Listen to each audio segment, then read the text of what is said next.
आदमी महिला डॉक्टर को बंधक बना ऑपरेशन रूम में घुसा। सर्जरी करते डॉक्टर डर से पीले पड़ गए। सब लोग ऑपरेशन रोकें वरना वो महिला डॉक्टर को मार डालेगा। एक नर्स ने चुपके से पुलिस को फोन करने के लिए मोबाइल निकाला, पर आदमी ने उसे देख लिया। आदमी ने उसे फोन नीचे रखने का आदेश दिया, वरना अंजाम बुरा होगा। मजबूरन नर्स को फोन मेज पर रखना पड़ा, लेकिन रखने से पहले उसने पुलिस को कॉल लगा दिया और आदमी को रुकने के लिए मनाने का नाटक करने लगा और फोन पर पुलिस को यहाँ के हालात बता दिए। कंट्रोल रूम ने सूचना मिलते ही तुरंत पुलिस को बचाव के लिए भेज दिया। तभी आदमी ने नर्स को सारी मशीनें बंद करने और बाकी सबको दीवार के पास खड़े होने को कहा। जवान डॉक्टर बहुत डर गए थे और वे सब पीछे हटने लगे। ये देखकर मास्टर किम जोर से चिल्लाए और सबको अपनी जगह पर रहने का आदेश दिया। फिर उन्होंने रुई जिंग से कहा कि वो ऑपरेशन नहीं रोकेंगी। सब उसके फैसले से हैरान थे। रुई जिंग भी डरी हुई थी, पर मास्टर किम पर उसे भरोसा था, इसलिए कांपते हुए हामी भरी। आदमी गुस्से में बोला, तुम्हें क्या लगा मैं उसे मार नहीं सकता? मास्टर किम ने कोई जवाब नहीं दिया और बाकी सबको ऑपरेशन जारी रखने को कहा। खुद को इस तरह नजरअंदाज होता देख आदमी बुरी तरह बौखलाते हुए बोला, जानते हो तुम लोग किसका इलाज कर रहे हो? वो एक बलात्कारी है, बलात्कार, समझे?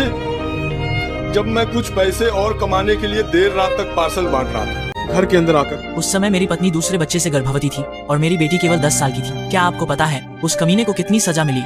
पहला अपराध होने के कारण उसे सिर्फ 3 साल की सजा हुई। बाद में अच्छे व्यवहार के कारण उसे 2 साल पहले ही छोड़ दिया गया। क्या आपको यह सही लगता है?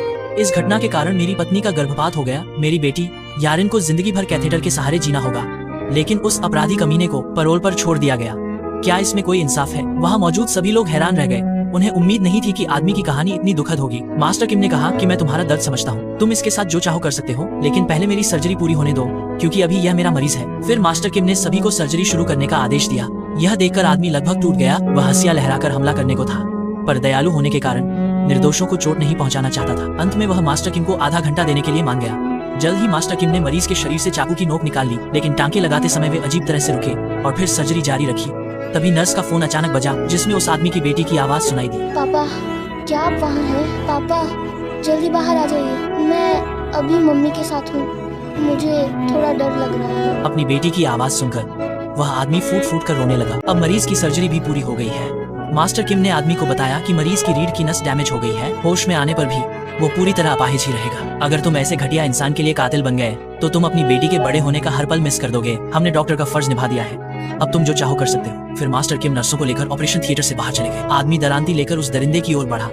वो उसके टुकड़े टुकड़े करना चाहता था, लेकिन अंत में वो ऐसा नहीं कर पाया। ऑपरेशन थिएटर के बाहर मास्टर किम ने बच्ची को दुख के साथ देखा। फिर बच्ची की माँ से कहना कि कल बच्ची को भर्ती कराएं, मैं उसे ठीक करने की पूरी कोशिश करूंगा।